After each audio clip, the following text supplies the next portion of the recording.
And this immune boosting, antifungal, antiviral, antibacterial, homeopathic homemade cough syrup.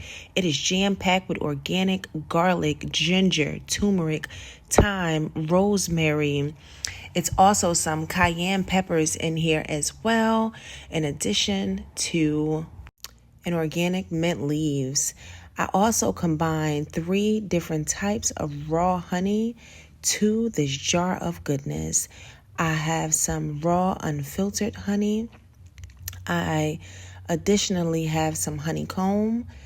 And last but not least, I found this infused honey. It has sea moss, lavender, basil, black sea, golden seal, lime, and thyme extracts.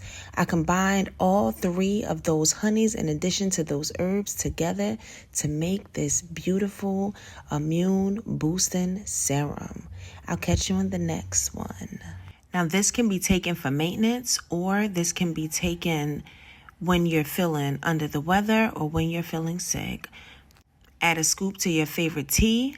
Take a scoop before you have breakfast every morning or before you go to bed.